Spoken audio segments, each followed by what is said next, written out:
Hello students, welcome to Magnet Brains. This is Tazmeen Pathan, your science educator for class 9th and for class 10. तो जैसे कि मैंने आपको अभी बताया बेटा कि मैं आप लोगों को पढ़ा रही हूँ क्लास 9 और क्लास 10 की साइंस, वो भी फुल कंप्लीट डिटेल कोर्स के साथ, जिसमें आपको मिल रहे हैं डेली प्रैक्टिस पेपर्स। स्टूडेंट्स, अगर आप लोग सीबीएसई बोर्ड से आते हैं, हम आपको केजी से लेके क्लास 12 तक की free of cost classes provide कराते हैं। और अगर आप लोग स्टेट बोर्ड से आते हैं, जैसे कि MP board, UP board, Bihar board, Delhi board and Rajasthan board, तो हम लोग आपको प्रोवाइड कराते हैं बेटा 6 से लेके क्लास 12 तक की free of cost classes. Students, अगर आपको ई बुक्स और ई नोट्स चाहिए तो उसका लिंक मिलेगा नीचे डिस्क्रिप्शन बॉक्स में, जाइए और जल्दी से ग्रैब कर लीजिए। और आप हमें फॉलो कर सकते हैं through YouTube, Facebook, Instagram, Twitter, Telegram and WhatsApp. इन सब के थ्रू आप हमें जल्दी से फॉलो भी कर लीजिए, क्योंकि आपको पता है बेटा Magnet Brains is the only platform in India where you can access the whole course in a very detailed manner and just free of cost. So भाई, विदाउट एनी फर्दर डिले शुरू करते हैं आज का धमाकेदार सेशन, जिसके अंदर बेटा हम लोग डिस्कस करने जा रहे हैं क्या, assertion and reason based question.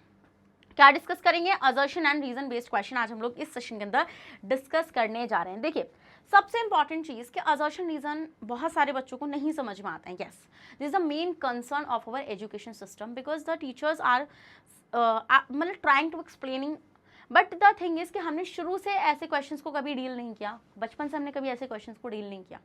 तो एकदम से सडनली आपके सामने कोई ऐसी चीज़ का प्रपोजल आपको बहुत ज़्यादा परेशान कर सकता है। And I understand this point कि असर्शन और रीजन बेस्ड क्वेश्चन में आपको प्रॉब्लम इसलिए होती है क्योंकि आप रिलेट नहीं कर पाते हैं कि आंसर क्या होगा। आपको हमेशा एक प्रोडिक्शन, मतलब आपको लगता है कि प्रिडिक्शन है ये एक तरीके से। देखिए, मैं बिल्कुल मानती हूँ, आपकी इस बात पे एग्री करती हूँ कि it is something called a prediction.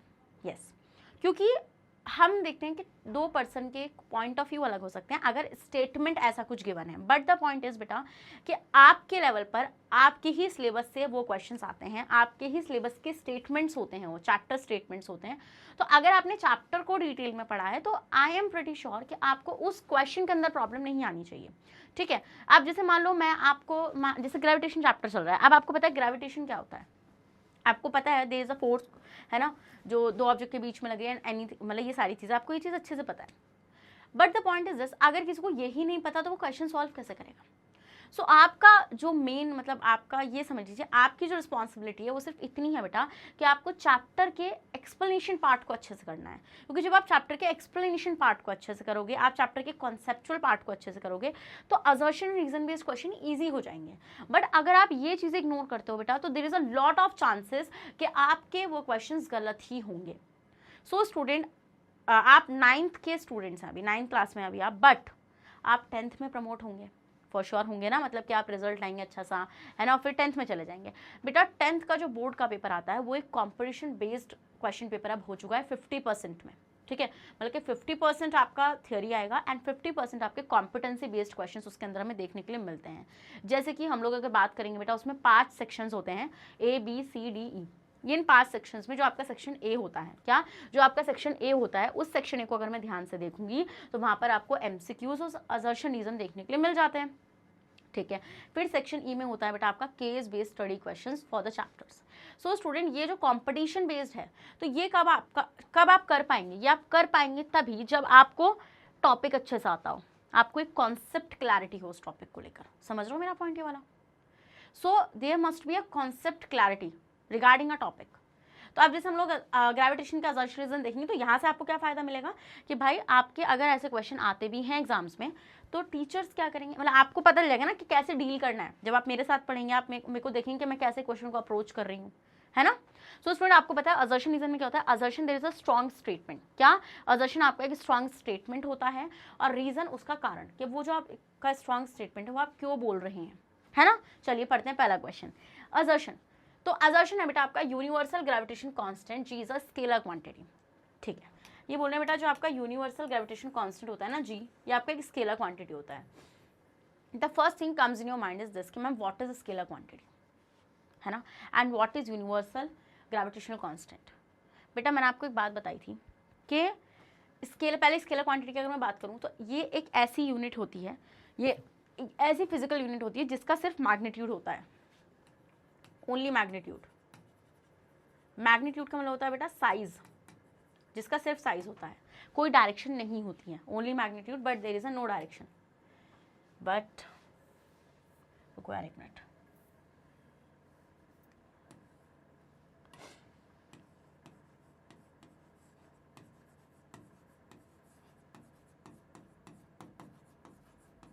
Only magnitude but no direction. तो मतलब कि डायरेक्शन लेस है, बिल्कुल। देखिए हम ये चीज़ देखते हैं बेटा कि जी जो होता है आपका, जो आपका यूनिवर्सल ग्रेविटेशन कांस्टेंट होता है, वो सब डायरेक्शन में सेम होता है। तो हम ये देखते हैं बेटा कि डायरेक्शन लेस होता है, तो इसलिए आपकी ये एक स्केलर क्वांटिटी होती है। क्या? ये आपकी स्केलर क्वांटिटी होती है। अब रीजन इसका क्या है? रीजन इन्होंने दे रखा है because the value of G is same throughout the universe. बिल्कुल सही बोला। ऐसा क्यों होता है बेटा? ये आपकी स्केलर क्वांटिटी क्यों है? ये आपकी स्केलर क्वांटिटी इसलिए है क्योंकि जो जी की वैल्यू होती है वो through out the universe same रहती है। क्या? थ्रू आउट द यूनिवर्स आपकी सेम रहती है। समझ गए वाला पॉइंट? तो इसलिए हम देखते हैं कि इट इज समथिंग जिसकी कोई डायरेक्शन नहीं है, डायरेक्शन लेस है। तो कि डायरेक्शन लेस है, मैग्नीट्यूड है, सिर्फ डायरेक्शन नहीं है, तो मतलब वो आपकी स्केलर क्वांटिटी हो जाएगी। तो मतलब यहाँ पे आपका असर्शन भी सही है बेटा और रीजन भी सही है। डन? Yes ma'am, done. चलिए, तो ये आपको पता है ना जी कहाँ से आया था? जब न्यूटन ने अपना फर्स्ट लॉ दिया था, जो कहता है कि जो आपकी फोर्स ऑफ अट्रैक्शन है between the two objects is directly proportional on the product of their masses and the inversely proportional to the square of the distance between them. ठीक है, अब वहाँ से जब हमने प्रोपोर्शनैलिटी का साइन हटाया था तब जी आपका वहाँ पे प्रपोज हुआ था। समझ गए? Yes ma'am.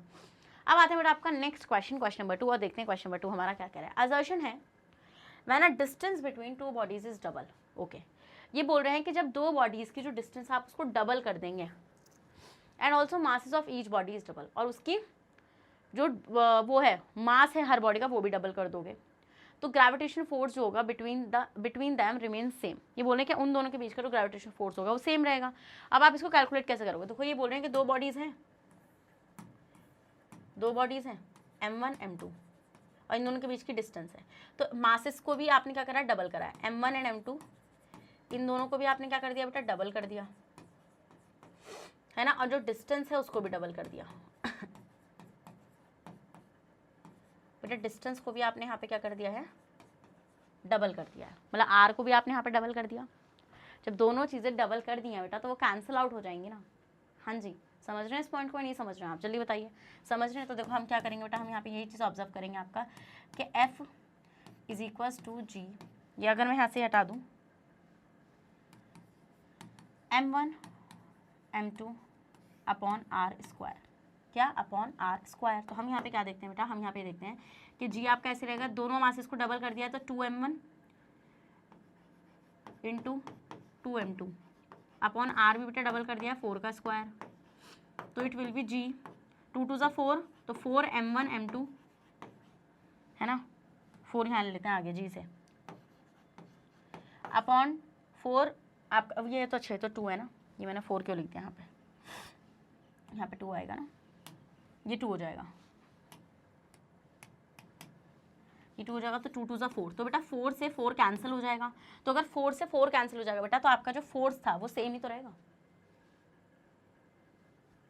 फोर्स तो आपका सेम ही रहेगा, फोर्स रिमेन सेम, जैसा पहले था वैसे ही रहेगा बाद में भी, है ना। तो एफ जो है बेटा आपका वो क्या रहेगा? Remain same. अगर आप डबल नहीं करते तो मान लो आप इस केस के लिए निकालो, तो आप निकालोगे F is equals to G m1 m2 upon R square, तो जितना पहले रहता उतना ही अब भी रहेगा, तो सॉरी फोर्स रिमेन सेम। समझ गए? तो मतलब कि आपका असर्शन तो बिल्कुल सही है। नेक्स्ट रीजन बोल रहे हैं अकॉर्डिंग टू न्यूटन लॉ, 1 आ जाएगा ना आपका, 1 आ जाएगा तो फोर्स रिमेन सेम, जितना पहले था उतना ही है, यहाँ पे आपका 1 था, यहाँ पर भी 1 रहेगा। अभी बोल रहे हैं ऐसा रीजन क्या होगा? रीजन ये होगा according to Newton's law of gravitation product of force is directly proportional to the product of masses of bodies and inversely proportional to the square of the distance between them. ठीक है, बोल रहे हैं Newton's के law of gravitation के according हम ये देखते हैं कि जो आपकी फोर्स होती है, फोर्स आपकी डायरेक्टली प्रोपोर्शनल होती है मासेस के प्रोडक्ट के, है ना, एंड इनवर्सली प्रोपोर्शनल होती है to the square of the distance between them. तो हम देखेंगे बेटा इसका आंसर आपका क्या हो जाएगा? ए हो जाएगा। ऐसा क्यों हो रहा है बेटा? ऐसा इसलिए हो रहा है क्योंकि भाई आपकी फोर्स जो है वो डायरेक्टली प्रोपोर्शनल है प्रोडक्ट के मासेस के और इनवर्सली प्रोपोर्शनल है डिस्टेंस, इन दोनों ऑब्जेक्ट के बीच के डिस्टेंस के।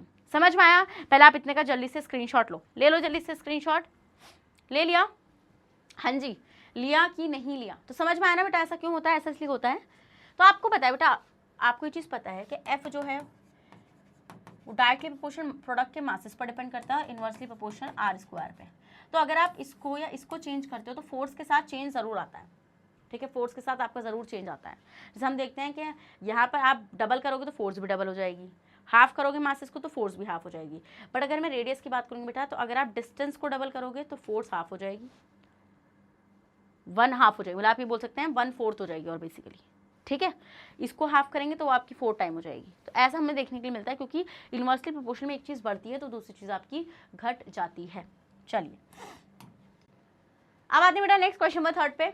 असर्शन क्या कह रहा है, a man is sitting in a boat which floats on a pond, ठीक है। एक आदमी है जो किसमें बैठा है, बोट में बैठा है जो पॉन्ड पर तैर रही है।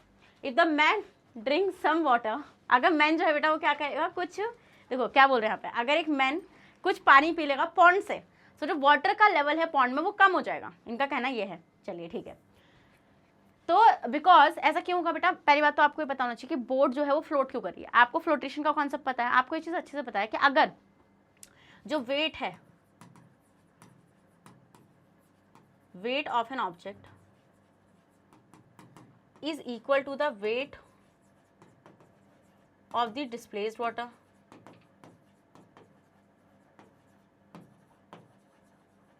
या फिर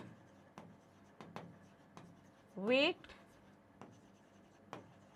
ऑफ एन ऑब्जेक्ट, क्या आपका यहाँ पे is greater than the weight of the displaced water.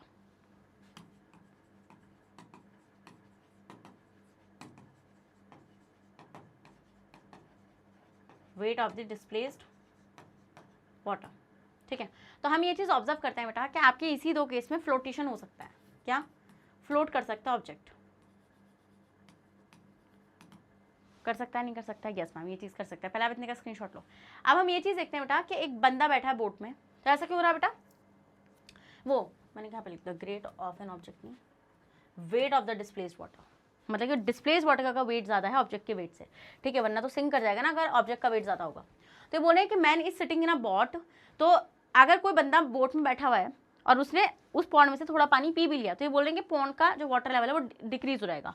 अब हम देखते हैं बेटा रीजन हम इसका पढ़ेंगे, अब the weight of the liquid displaced by the body is greater than the weight of the body. बिल्कुल सही बात है बेटा, जो लिक्विड डिस्प्लेस लिक्विड का वेट है आपका वो ज्यादा होना चाहिए किससे, आपका वेट ऑफ द बॉडी से, या फिर इक्वल होना चाहिए, तभी जाकर आपका हम क्या देखते हैं कि जो ऑब्जेक्ट है वो फ्लोट करेगा। तो बिल्कुल सही बात है। हम ये देखते हैं बेटा आपका कि जो लेवल ऑफ पॉन्ड है, जो लेवल ऑफ वाटर है पॉन्ड का, वो डिक्रीज नहीं होगा। अब आप बोलेंगे क्यों, क्योंकि बेटा ऑब्जेक्ट के वेट की वजह से वो सिंक करेगी थोड़ी सी, और सिंक करने की वजह से हम देखेंगे बेटा कि जितना पानी वो बंदा पिएगा भी ना, उतना ही लेवल ऑफ वाटर ऊपर आ जाएगा डिस्प्लेस्ड लिक्विड वाला।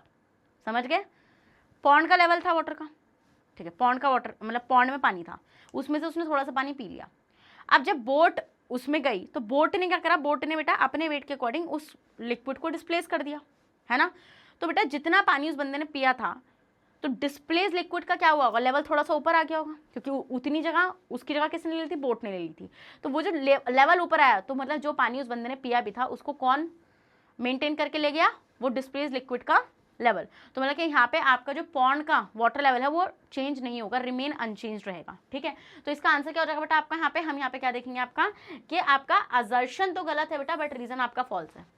ये आपका विल डिक्रीज नहीं आएगा, यहाँ पे रिमेन अनचेंज रहेगा, रिमेन अनचेंज्ड। चलिए समझ में आ गया, अब आया समझ में कि नहीं आया समझ वाला क्वेश्चन आया, यस मैम स्क्रीनशॉट ले लो। चलिए भाई नेक्स्ट देखते हैं क्वेश्चन नंबर 4। असर्शन है बेटा during a journey from the earth to the moon, ठीक है, जर्नी में जो अर्थ से मून तक हो रही है, ठीक है, जर्नी है, एंड बैक, और वापस बंदा आ रहा है, maximum fuel is spend to overcome the earth gravity at take off. तो ये बोल रहे हैं जो मैक्सिमम फ्यूल है ना वो आपका कब यूज हो रहा है, वो आपका सबसे ज़्यादा यूज हो रहा है जब आप टेक ऑफ कर रहे हो, अर्थ की ग्रेविटी को ओवरकम कर रहे हो। देखो सिंपल सी बात है बेटा, आपने अगर कोई ऐसी मूवीज़ देखी जहाँ पे स्पेसेस के बारे में बताया जाता है, किसी भी चीज़ के बारे में, कि मान लो अर्थ से कोई ऑब्जेक्ट गया स्पेस में, तो वो रॉकेट सैटेलाइट्स आती हैं, जैसे रॉकेट लॉन्च होता है, तो आप देखते हैं बेटा उसमें जो फ्यूल होता है, जैसे आपने मिशन मंगल को अगर देखा होगा, तो जो फ्यूल था उस फ्यूल को एकदम से स्टार्ट किया गया, क्यों, क्योंकि वो अर्थ की ग्रेविटी को से बाहर निकालना चाहते थे, तो रॉकेट को।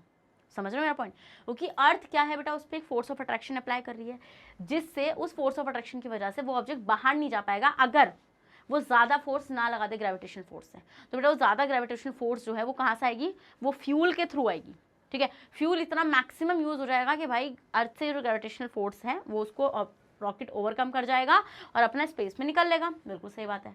Reason earth mass is much greater than the moon. ठीक है, ये बोल रहे हैं कि ऐसा इसलिए होता है क्योंकि अर्थ का मास ज़्यादा होता है मून से। बेटा ये बात बिल्कुल सही है कि अर्थ का मास जो होता है वो ज़्यादा होता है, but this is not the correct explanation for the assertion. क्या, this is not the correct, क्या बोल सकते हैं हम लोग, बोल सकते हैं एक्सप्लेनेशन फॉर दिस असर्शन। तो आंसर क्या हो जाएगा बेटा, आंसर हो जाएगा आपका बी।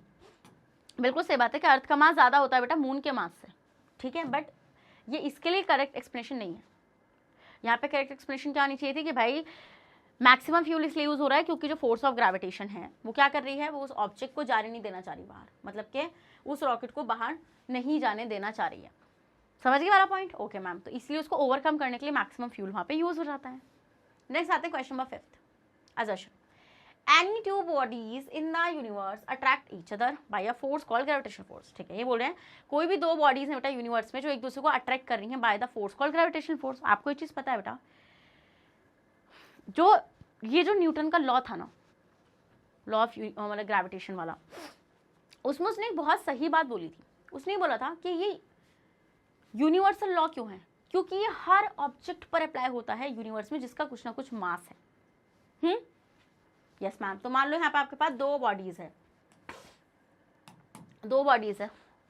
ठीक है, इनका कुछ ना कुछ मास, इसका मास है m1, इसका मास है m2, और ये किसी डिस्टेंस से, किसी डिस्टेंस पर एक दूसरे से सर्टेन डिस्टेंस पर ये रखी हुई हैं। तो आप देखिए बेटा ये एक दूसरे के ऊपर एक फोर्स ऑफ अट्रैक्शन को अप्लाई कर रही होंगी, and this force of attraction is called gravitational force. Gravitational force. बहुत सारे स्टूडेंट्स को एक मिसकंसेप्शन होता है कि ग्रेविटेशन फोर्स सिर्फ अर्थ ही ऑब्जेक्ट पर लगाती है, बट यूनिवर्स में दो ऑब्जेक्ट हैं वो आपस में एक दूसरे के ऊपर बेटा ग्रेविटेशन फोर्स लगा रहे हैं जिनका कोई मास होता है ना, जिनका कोई मास होता है जो एक सर्टेन डिस्टेंस पर होते हैं एक दूसरे से। तो ठीक है मैम, नेक्स्ट आता है reason, because the force of gravitation exerted by the earth is called gravity. अब ये बोल रहे हैं बेटा वो ग्रेविटेशन फोर्स जो अर्थ लगा रही है बेटा उसको हम लोग क्या बोलते हैं बेटा, ग्रेविटी बोलते हैं। तो मतलब यहाँ पे बिल्कुल सही बात है, दोनों को हम सही बोल रहे हैं, but this is not the correct explanation for this. ठीक है, ये इसका करेक्ट एक्सप्लेनेशन नहीं है।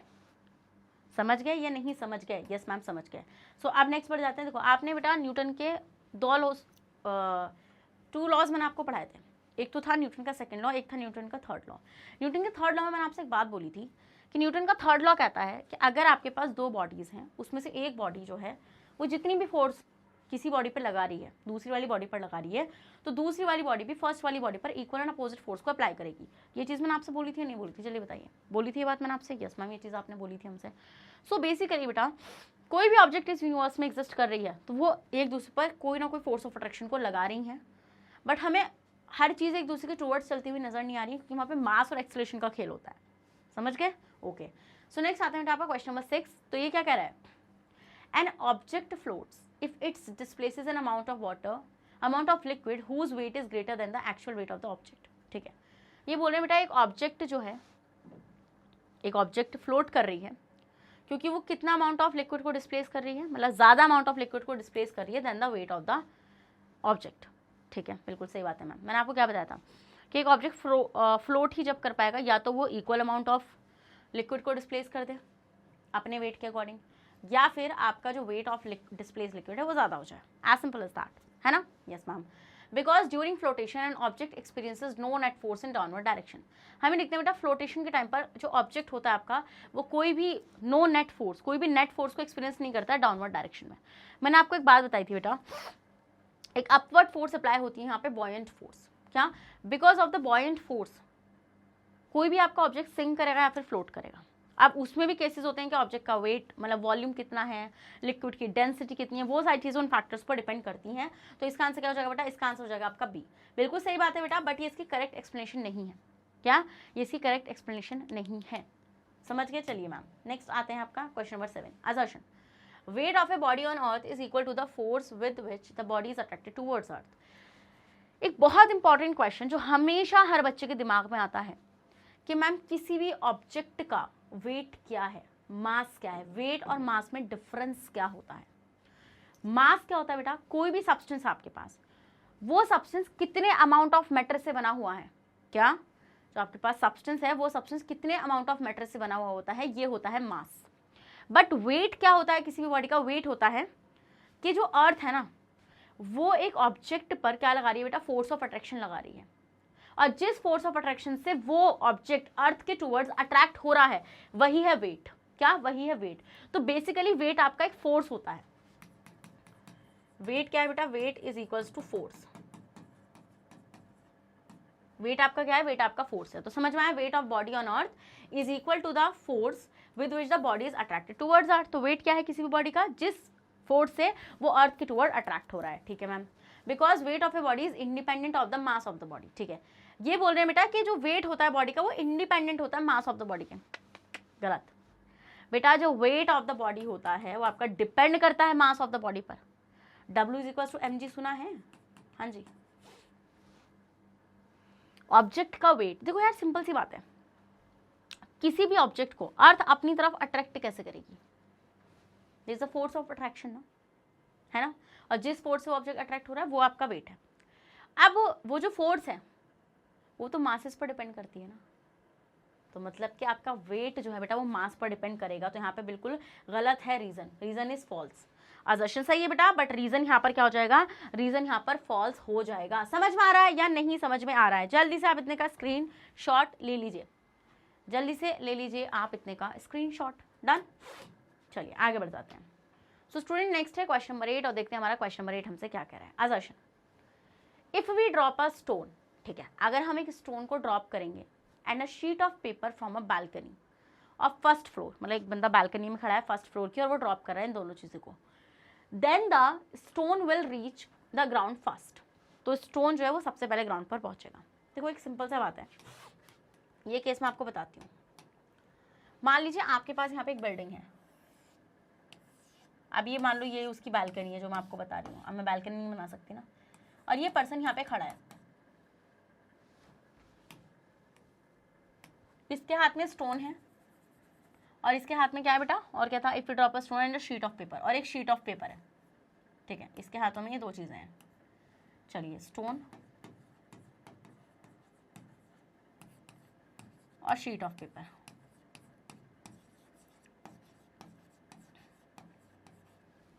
तो जब इसने फेंका बेटा तो आपने देखा कि स्टोन पहले पहुंच गया ग्राउंड पर। ये ग्राउंड है आपका, तो ग्राउंड पर आपका शीट ऑफ पेपर पहले, वो सॉरी स्टोन पहले पहुंच गया, शीट ऑफ पेपर बाद में पहुंचा। ऐसा क्यों हुआ? आपको एक कॉन्सेप्ट मैंने पढ़ाया था, अगर आपको याद हो थोड़ा बहुत भी, उस कॉन्सेप्ट में मैंने आपको एक चीज़ सिखाई थी। वो चीज़ क्या थी? वो चीज़ ये थी कि अगर मैं किसी ऑब्जेक्ट की बात कर रही हूँ जिसका कोई मास है, आपको पता है बेटा शीट ऑफ पेपर का भी कोई मास होगा, इसको m1 मान लूँ मैं, और इस स्टोन का भी कोई मास होगा, इसको मैं m2 मान लूँ।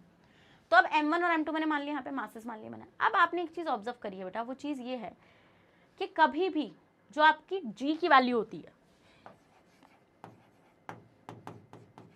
will never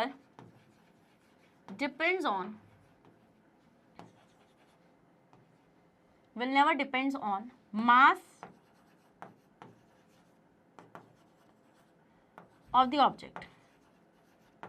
बेटा जो एक्सेलरेशन ड्यू टू ग्रेविटी होगा वो ऑब्जेक्ट के मास पर कभी डिपेंड ही नहीं करता। आपको पता है अर्थ का एक्सेलरेशन ड्यू टू ग्रेविटी क्या होता है? जी की वैल्यू कितनी होती है? 9.8 मीटर पर सेकेंड स्क्वायर। तो उतनी ही स्पीड से हर मतलब कि हर सेकेंड स्पीड कितनी बढ़ती है? 9.8 मीटर बढ़ती है। दोनों ऑब्जेक्ट पर सेम लगता है। ये कभी भी मास पर डिपेंड नहीं करता। तो अगर मैम ये मास पर डिपेंड नहीं करता, हमें ये चीज़ पता है शीट ऑफ पेपर हल्का है और स्टोन आपका भारी है, तो फिर भी स्टोन पहले ग्राउंड को क्यों टच कर गया? ऐसा क्यों हुआ? ऐसा इसलिए हुआ बेटा क्योंकि यहाँ पर हम इसको जी के कॉन्सेप्ट पे नहीं बता के हम क्या बताएंगे? देखो आपको पता है बेटा यहाँ पर एयर होगी, क्या होगी? यहाँ पे एयर होगी। अब जब यहाँ पर एयर होगी बेटा तो हम ये चीज़ ऑब्जर्व करेंगे, जो आपकी एयर है वो एक रेजिस्टेंस की तरह काम कर रही होगी, मतलब कि रोकने का काम कर रही होगी। तो हम ये देखेंगे बेटा आपका कि जो आपका शीट ऑफ पेपर है, क्या जो आपका शीट ऑफ पेपर है बेटा, इसका सरफेस एरिया ज़्यादा है। क्या? इसका सरफेस एरिया ज़्यादा है, जिसकी वजह से क्या इसका सरफेस एरिया ज़्यादा होने की वजह से हम ये चीज़ ऑब्जर्व करेंगे बेटा, इसको ज़्यादा एयर रेजिस्टेंस को फेस करना पड़ेगा। ठीक है, फेसेस मोर एयर रेजिस्टेंस, फेसेस मोर एयर रेजिस्टेंस, ये ज़्यादा से ज़्यादा एयर रेजिस्टेंस को क्या करेगा बेटा? फेस करेगा। बट अगर मैं बात करूँगी स्टोन का, तो स्टोन का सरफेस एरिया कम होता है। क्या? स्टोन का सरफेस एरिया कम रहेगा। तो अगर इसका सरफेस एरिया कम रहेगा बेटा, तब हम यहाँ पे क्या चीज ऑब्जर्व करेंगे, सरफेस एरिया कम होने की वजह से, क्या सरफेस एरिया कम होने की वजह से कम एयर रेजिस्टेंस को क्या करेगा, फील करेगा। समझ गए या नहीं समझ गए? तो अब देखते हैं रीजन क्या दे रखा है इन्होंने। Reason, the resistance due to air depend on velocity only. ठीक है, ये बोल रहे हैं जो एयर का जो रेजिस्टेंस होगा वो सिर्फ वेलोसिटी पर डिपेंड करेगा। तो मतलब बेटा आपका यहाँ पे असर्शन तो सही है, बट रीजन अभी भी फॉल्स दे दिया इन्होंने। भाई वो सरफेस एरिया पर डिपेंड करेगा, समझ रहे हो? चलिए स्क्रीनशॉट लो। इतनी देर से यही चीज़ तो पढ़ा रही हूँ, इतनी देर से समझाने की क्या कोशिश करी थी, यही तो समझाने की कोशिश कर रही थी मैं आप लोगों को। जल्दी से करो। ले लिया? हाँ जी, ले लिया कि नहीं ले लिया? चलिए नेक्स्ट क्वेश्चन। ठीक है, question number 9, density of a liquid depend upon the nature and temperature of the liquid. ठीक है, ये बोल रहे हैं डेंसिटी जो होती है लिक्विड की वो डिपेंड करती है उसके नेचर पर कि वो कैसा है और उस लिक्विड के टेम्परेचर पर। बेटा आपको पता है व्हाट इज डेंसिटी? चलो सब छोड़ो, if I am talking about density तो आप उसका आंसर मुझे क्या करेंगे, मतलब आप ये बोलेंगे हाँ मैम ये डेंसिटी है। तो आपको सबसे सिंपल जो आपको समझ में आता है डेंसिटी के बारे में वो ये चीज समझ में आती है कि density is equal to mass upon volume. क्या डेंसिटी क्या होता है बेटा? डेंसिटी होता है आपका mass upon volume, for sure. Density क्या होता है आपका? मास अपॉन वॉल्यूम आपका डेंसिटी होता है। ये चीज हम सब जानते हैं। यस मैम, ये चीज हम लोग सब जानते हैं। तो अब ये आपका मास और वॉल्यूम पर डिपेंड करता है, मतलब कि जितना ज्यादा मास, देखो फिजिक्स में एक चीज है, मान लो अगर मैं आपसे बोलने लगूं कि कोई ऑब्जेक्ट कितना भारी है या कोई ऑब्जेक्ट कितना ज्यादा हल्का है, तो आप वो बताएंगे कैसे? तो आप ये बोलेंगे मैम उसको बताने का सिंपल सा तरीका ये है कि आप उसको देखो कि वो कितना हैवी है ज्यादा, उसकी डेंसिटी को आप देख लो। अगर आप उसकी डेंसिटी को देख लोगे तब मैम आप इजीली बता सकते हो कि भाई उस ऑब्जेक्ट का मास कितना है, मतलब सॉरी वो कितना हैवी है या लाइट है। बिल्कुल मैम। तो ये बोल रहे हैं volume of liquid depends upon temperature. जो लिक्विड की वॉल्यूम होती है बेटा वो आपके टेम्परेचर पर डिपेंड करती है। तो बिल्कुल यहाँ पे क्या हो जाएगा, ये सही हो जाएगा। ठीक है, असर्शन भी सही है बेटा एंड रीजन भी सही है। Reason is the correct explanation of क्या, असर्शन। तो लिक्विड की डेंसिटी बेटा किस पर डिपेंड करेगी, नेचर। नेचर क्या है उसका, भाई कितना मास है उसका, है ना, क्या वॉल्यूम है उसकी, और टेम्परेचर क्या है, टेम्परेचर से फर्क पड़ता है। ठीक है, समझ में आया नहीं समझ में आया आप लोगों को? आप जैसे लोहे की बात करूँ तो जो आयरन होता है शुरू में बेटा वो सॉफ्ट होता है जब बिल्कुल प्योर फॉर्म में होता है, बट बाद में जब वो बेटा हम ही देखते हैं कि हार्ड जब वो होता है, जब उसमें और भी चीज़ें मिलाई जाती हैं, उसको अच्छे से बाद में बनाया जाता है तो काफ़ी हार्ड हो जाता है, क्योंकि बेटा टेम्परेचर का भी खेल रहता है यहाँ पर आपका। ठीक है, समझ में आया वाला पॉइंट आप लोगों को? Yes ma'am. नेक्स्ट आता है बेटा आपका 10th, assertion. The value of acceleration due to gravity changes with height, depth and shape of the earth. ठीक है, ये बोले बेटा जो एक्सेलरेशन की वैल्यू होती है, मतलब जी की जो वैल्यू होती है वो चेंज होती है हाइट से, डेप्थ से और अर्थ की शेप से। बात बिल्कुल सही बोल रहे हैं। आपको पता है अर्थ एक परफेक्ट स्फीयर नहीं है। अर्थ इज समथिंग लाइक कि यहाँ पर हम देखेंगे पोल्स पर, ये सेंटर है यहाँ से और ये इक्वेटर है। तो हम ये देखते हैं बेटा जो आपका जी की वैल्यू होती है वो आर पर डिपेंड करती है। किस पर? आर पर डिपेंड करती है। तो हम देखते हैं बेटा अगर ये आर बढ़ेगा ना तो जी घटेगा, एक्सेलरेशन ड्यू टू ग्रेविटी घटेगी, और ये घटेगा तो ये बढ़ेगा। तो आप देखते हैं बेटा यहाँ से लेके हम लोग यहाँ पे कैसे ऑब्जर्व कर पाते हैं, यहाँ पे आपका पोल्स तक आपका आर कम होता है तो जी ज़्यादा रहता है, इक्वेटर पर बेटा आपका आर ज़्यादा रहता है तो जी कम रहता है। ठीक है ma'am. Next, acceleration due to gravity is zero at the centre of the earth. हम ही देखते हैं बेटा जो एक्सेलरेशन है ग्रेविटी की वो बिल्कुल जीरो होती है सेंटर पर। बिल्कुल सही बात है बेटा, यहाँ पर जी की वैल्यू जीरो होती है। डिस्टेंस ही नहीं बचा ना, समझ रहे हो मेरा पॉइंट ये वाला? तो मतलब कि यहाँ पे असर्शन भी सही है, रीजन भी सही है, but this is not a correct explanation for this. ये इसके लिए करेक्ट नहीं है, ये इसके लिए आपका करेक्ट नहीं होता है बेटा इसका, क्योंकि आप वहाँ पे क्या बोल रहे हैं, आपको ये बताना है कि ऐसा क्यों हो रहा है। ऐसा इसलिए हो रहा है क्योंकि अर्थ आपका कोई परफेक्ट क्या नहीं है, स्फीयर नहीं है, और आपके सेंटर में जी की वैल्यू क्या होती है बेटा, नेगेटिव होती है। चलिए आप इतने का जल्दी से स्क्रीनशॉट ले लो। अरे क्या हो गया था, मेरा बोर्ड हैंग कर गया था अभी, देख रहे हो? जल्दी से स्क्रीनशॉट लो। ले लिया? हाँ जी, आपने स्क्रीनशॉट लिया कि नहीं लिया? यस मैम ले लिया। तो आप देख रहे हो बेटा कितना आसान क्वेश्चन है, मतलब कि क्वेश्चन का लेवल ऐसा है ही नहीं कि आपको टफ लगे, नहीं है क्वेश्चन का लेवल टफ। चलिए अब आते हैं 11th पे, असर्शन।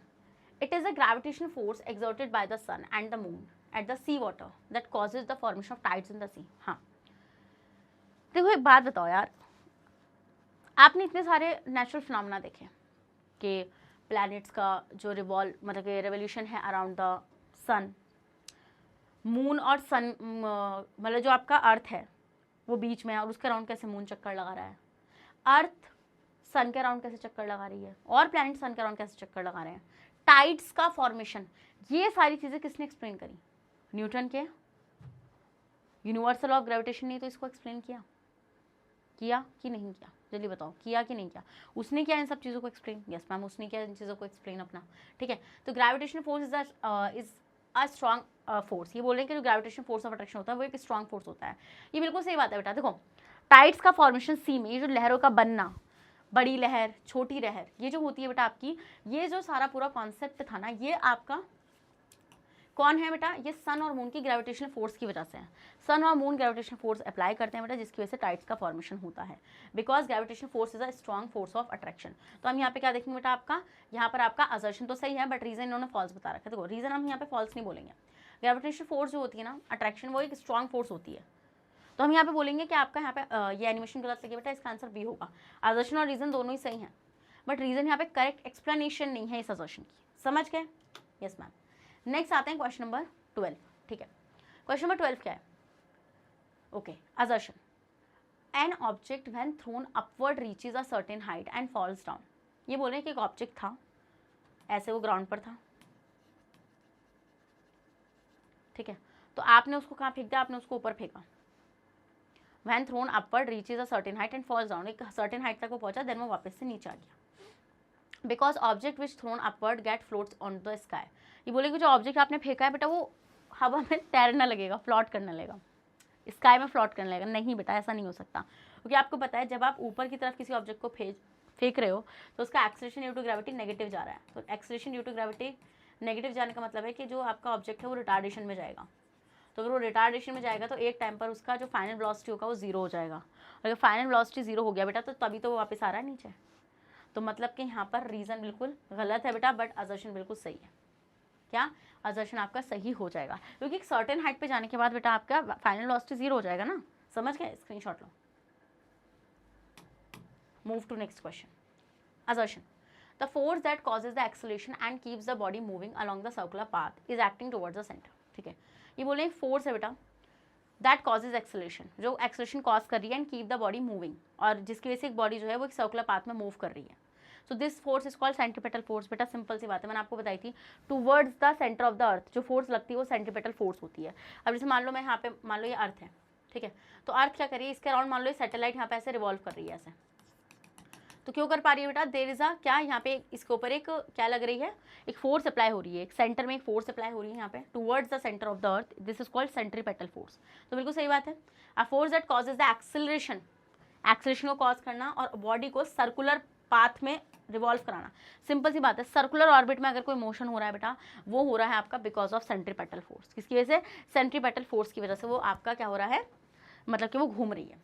सो अब हम देखेंगे because centripetal force only acting on such object which capable to move alone in a space. ठीक है, ये बोल रहे हैं कि सेंट्रीपेटल फोर्स सिर्फ उन्हीं ऑब्जेक्ट पर लगती है बेटा जो स्पेस में अलोन है। बेटा ये इनका कहना बिल्कुल गलत है, रीजन फॉल्स है।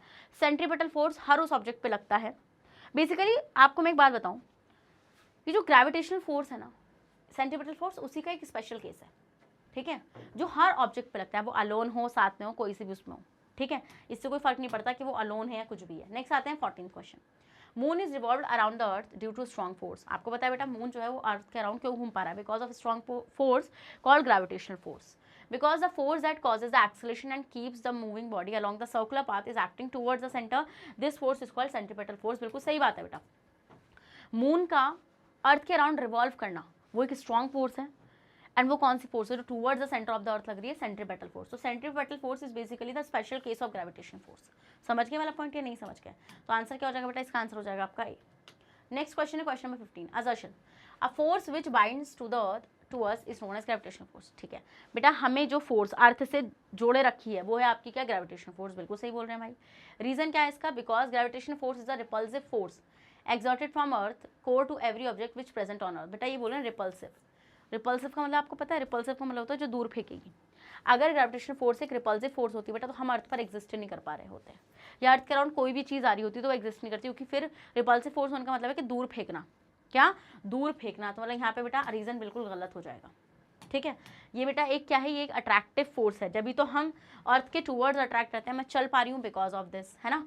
अभी मैं उड़ पाऊंगी क्या लगता है आपको? आप बोलेंगे क्या ही हम कहें इस चीज़ पे, वी कांट से एनीथिंग। चलिए, तो assertion, relation of inertia and mass is when inertia is greater than the mass of the object also greater. सबसे इंपॉर्टेंट चीज़ आती है व्हाट इज इनर्शिया। इनर्शिया मैंने आपको बताया था बेटा, किसी भी बॉडी में अगर आप चेंज लाना चाहते हैं, अगर वो बॉडी आपकी रेस्ट में है या फिर आपकी बॉडी वो मोशन में है, अगर आप उसमें चेंज लाना चाहते हैं, आप उसको रोकना चाहते हैं, मोशन से रेस्ट में लाना चाहते हैं, आप रेस्ट से मोशन में लेके जाना चाहते हैं, तो ये जो चेंज है ना, ये बेटा हर बॉडी जो है रेजिस्ट करती है इस चेंज को। क्या करेगी? हर बॉडी इस चेंज को रेजिस्ट करेगी। ठीक है मैम, हर बॉडी इस चेंज को क्या करने वाली है? रेजिस्ट करने वाली है। तो हर बॉडी अगर इस चेंज को बेटा रेजिस्ट करेगी तो हम यहाँ पे क्या चीज़ ऑब्जर्व करेंगे कि वही उस बॉडी का कुछ ना कुछ इनर्शिया होगा। तो दिस चेंज ऑफ, क्या ये जो चेंज है, मतलब ये जो मतलब कि रेजिस्टेंस है उस चेंज को रोकने के लिए, मतलब कि उस चेंज को रोकना जो हर बॉडी चाहती है उसको हम इनर्शिया बोलते हैं। तो हम ये देखते हैं इनर्शिया जो होता है बेटा आपका, ये मास पर डिपेंड करता है, वो भी डायरेक्टली मास पर। तो मतलब अगर किसी ऑब्जेक्ट का मास ज़्यादा है तो उसका इनर्शिया भी ज़्यादा रहेगा, अगर किसी ऑब्जेक्ट का मास कम है तो उसका इनर्शिया भी कम रहेगा, because inertia is directly proportional to the mass of the object. बिल्कुल सही बात है बेटा आपका यहाँ पे। ऐसा क्यों होगा कि इसका डायरेक्टली प्रोपोर्शनल होगा किसके? इसके। ठीक है, इसका आंसर ए होना चाहिए, इसका आंसर ए होगा बेटा। ठीक है, चलिए नेक्स्ट आते हैं 17th। The formula of pressure is equal to the thrust divided by area. देखो ये बोल रहे हैं कि प्रेशर का फॉर्मूला क्या होगा? Thrust divide by area. अब आप बोलेंगे मैम आपने तो हमें ये पढ़ाया था, pressure is equal to force upon area, तो आप थ्रस्ट क्यों बोलिए? बेटा मैंने आपको एक और चीज़ पढ़ाई थी, अगर याद आ रहा हो तो, कि थ्रस्ट ही फोर्स है। Thrust is equal to force. Thrust किसके इक्वल होता है बेटा? फोर्स के इक्वल होता है आपका। किसके? फोर्स के इक्वल होता है। तो प्रेशर क्या होता है बेटा? कि कितना फोर्स आप अप्लाई कर रहे हैं पर यूनिट एरिया पर। ठीक है, समझ में आया वाला पॉइंट आप लोगों को। तो ऐसा unit of pressure is Newton पर मीटर स्क्वायर। तो न्यूटन किसकी होती है? फोर्स की। एंड एरिया क्या हो जाएगी? Metre square. तो न्यूटन पर मीटर स्क्वायर। सही बात है। ठीक है, सही बात है। तो मतलब आंसर हो जाएगा बी, क्योंकि ये इसका करेक्ट एक्सप्लेनेशन थोड़ी है, ये तो यूनिट बता रहे हैं नेक्स्ट वाले क्वेश्चन में। चलिए नेक्स्ट देखते हैं। नेक्स्ट आता है आपका 18th। Pressure exerted any confined area of a fluid is transmitted undiminished in all directions. तो ऐसा यूनिट प्रेशर की आपके क्या बता रखे हैं इन्होंने? न्यूटन पर सेकंड सेंटीमीटर स्क्वायर।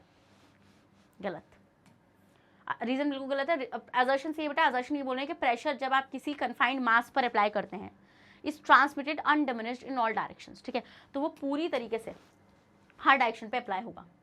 नेक्स्ट आते हैं 19th question. When a body is immersed fully और पार्शियली इन अ लिक्विड। ये बोल रहे हैं जब आप किसी बॉडी को फुल्ली या फिर पार्शियली या पूरी तरीके से या फिर आधी तरीके से किसमें? लिक्विड में क्या करते हो बेटा? आप बोल सकते हैं डुबा रहे हो। ठीक है, तो it experiences an upward force. तो एक एक्सपीरियंस कर रहा है अपवर्ड फोर्स को, that is equal to the weight of the fluid displaced by it. बिल्कुल सही बोला है, अकॉर्डिंग टू आर्किमिडीज प्रिंसिपल। वो जो फोर्स है जो लिक्विड इस ऑब्जेक्ट के ऊपर लगा रहा है वो क्या होती है बेटा? वो आपकी होती है बॉयंट फोर्स। क्या बोलते हैं हम उसको? हम उसको बोलते हैं buoyant force. And this buoyant force is equal to the displaced liquid weight of the displaced liquid. So the magnitude of buoyant force is depending on the density of the liquid. ये बोलने जो magnitude होगा बेटा वो depend करेगा density पर liquid की। बिल्कुल सही कहना है बेटा, but this is not the correct expression for this. आपको बताया आपके पास कोई ऑब्जेक्ट था, आपने उसको डुबाया पार्शियल या पूरा, तो एक अपवर्ड फोर्स लगी ना, जिसको हम बोलते हैं बॉयंट फोर्स, इसी को हम लोग अपवर्ड फोर्स बोलते हैं। तो बेसिकली बेटा ये किसके इक्वल होती है? आप इसको कैलकुलेट कैसे करोगे? आप इसको कैलकुलेट करोगे जितना वाटर इस ऑब्जेक्ट ने डिस्प्लेस करा होगा उसका वेट इस बॉयंट फोर्स के इक्वल होगा। कराया था मैंने एक्सपेरिमेंट, याद आ रहा है? यस मैम आ रहा है याद। ठीक है, नेक्स्ट आते हैं 20th question. The unit of density is kg पर मीटर क्यूब। डेंसिटी क्या होता है? डेंसिटी होता है बेटा आपका मास अपॉन वॉल्यूम। मास अपॉन वॉल्यूम आपका डेंसिटी होता है। तो मास की यूनिट क्या हो जाएगी बेटा आपकी? kg। वॉल्यूम की क्या हो जाएगी बेटा? Metre cube. तो kg पर मीटर क्यूब। सही बात है। Density of substance is defined as mass of a unit volume. बिल्कुल सही बात है बेटा। तो आंसर हो जाएगा बी। आंसर क्या हो जाएगा आपका? बी हो जाएगा, because this is not the correct explanation for this. वहाँ पे ऐसा यूनिट की बात चल रही थी। So student, this is all about for this session. So we have completed 20 important assertion reason based question of chapter gravitation. So student, अब हम लोग के बचते हैं MIQs और उसके बाद chapter revision and then the chapter has been finished. ठीक है, so chapter तो अभी भी finished हो चुका है। आपका मैंने एक्सप्लेनेशन पार्ट पूरा करा दिया है, क्वेश्चन आंसर वाला पार्ट पूरी तरीके से करा दिया है। अब आपको पता है बेटा मैग्नेट ब्रेन्स आपको high quality content education provide कराता है। अगर आप लोग CBSE बोर्ड से आते हैं, हम आपको KG से लेके क्लास 12 तक की free of cost classes provide कराते हैं। और अगर आप लोग स्टेट बोर्ड से आते हैं जैसे कि MP board, UP board, Bihar board, Delhi board and Rajasthan board, तो बेटा हम लोग आपको प्रोवाइड कराते हैं 6 से लेके क्लास 12 तक की free of cost classes. Students, अगर आपको ई बुक्स और ई नोट्स चाहिए तो उसका लिंक मिलेगा नीचे डिस्क्रिप्शन बॉक्स में, जाइए और जल्दी से ग्रैब कर लीजिए। और आप हमें फॉलो कर सकते हैं through YouTube, Facebook, Instagram, Twitter and WhatsApp. इन सब के थ्रू आप हमें जल्दी से फॉलो भी कर लीजिए। अब मिलूंगी नेक्स्ट सेशन में, जब तक अपना ख्याल रखेगा और बने रहेगा मेरे साथ मैग्नेट ब्रेन्स पर। Thank you so much.